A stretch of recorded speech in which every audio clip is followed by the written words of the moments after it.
Il est toujours amusant dans un petit pays comme le nôtre d'écouter les bruits de couloir venus de la capitale quand ils viennent de gens qui ont été déplacés dans leur jeunesse pour une année de stage, par exemple qui ont suivi un patron quelque part quand ils étaient plombiers ou charpentiers ou qui ont travaillé pour une grande ville. Ce qui est le cas de ce monsieur dont je vais vous parler, établi désormais chez nous comme chauffagiste, mais qui a travaillé il y a 10 ans pour le laboratoire d'hygiène d'une ville importante.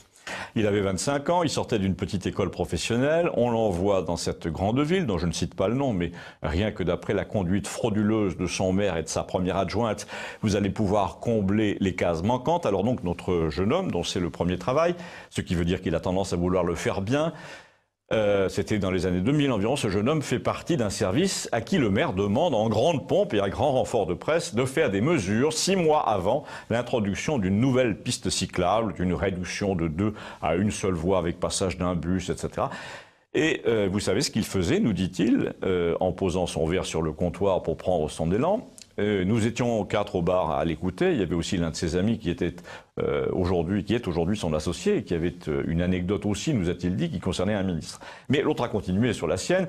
Eh bien, en principe, il nous a dit le maire commandait une étude sur 2 semaines environ, 6 mois avant le changement de tracé et ensuite 6 mois après. Et pour voir si la pollution avait baissé puisqu'on avait fermé une voie de circulation. Mais manque de peau, c'était systématique, le chiffre augmentait au contraire. Le maire avait beau retourner les résultats dans tous les sens, son adjoint débarquait comme une folle pour constater que décidément, le fait de faire une piste cyclable augmentait le CO2, ce qui est assez normal, nous dit-il, car si les voitures restent longtemps au même endroit dans un embouteillage, elles polluent plus, et comme il n'y a pas de passage en plus, l'air n'est pas brassé. Alors, qu'est-ce qui s'est passé, lui ai-je demandé, qu'est-ce qui faisait des résultats ? Non mais rien, il est publié jamais. La folle avait beau débarquer dans notre bureau, on n'allait quand même pas trafiquer les chiffres pour lui faire plaisir, mais ça ne m'étonnerait pas qu'elle y soit parvenue ensuite, parce que comme tu le sais, et comme nous le savons tous, elle a pris du galon. Mais le plus drôle, c'est que la presse, qui convoquait sans arrêt au début pour assister au lancement de la campagne de mesures avant l'inauguration du nouveau tracé, restait strictement muette après. Je veux dire, au début, je me disais qu'il y aurait bien un journaleux pour regarder les résultats de la campagne d'après, mais pas un, tu m'entends, m'a-t-il dit. Et il n'y a pas eu un seul article pour dire que les résultats étaient systématiquement le contraire de ceux qu'attendait le maire. Et après, tu nous diras que la presse est libre.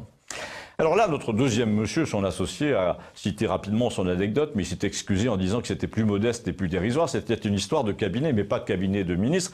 Les WC d'un ministre. C'est-à-dire qu'il était apprenti plombier et son patron avait plusieurs chantiers à Paris, dont un chez un ministre de l'Intérieur célèbre. C'était il y a très longtemps, puisqu'ils avaient passé une journée entière à tapisser les WC à la feuille de plomb, ce qui depuis est très interdit. Tu vas me dire, me dit le monsieur qui raconte, c'était pour éviter les radiations, le Wi-Fi, etc. Mais en fait, ça se passait bien avant Internet et avant le portable. Non, en fait, notre ministre de l'Intérieur de l'époque était un cinglé de première qui ne voulait pas qu'on l'entende faire pipi. Et là, je suis poli. Et ensuite, un psychiatre chez qui j'ai travaillé aussi m'a dit que ça, c'était très très mauvais signe pour la République et il ne plaisantait qu'à moitié. C'est d'ailleurs le même psy qui m'a dit, si tu vois un type qui repousse son père pour épouser une femme qui pourrait être sa mère, tu te méfies. Voilà, je vous ai livré ces 2 choses entendues au bar de chez nous afin de montrer que depuis les rumeurs qui émanaient de Versailles, de Trianon, la vision du pouvoir chez les gens modestes n'a pas tellement changé. Si vous avez travaillé pour des princes, si vous avez piloté leurs avions à 350 000 €, racontez, merci.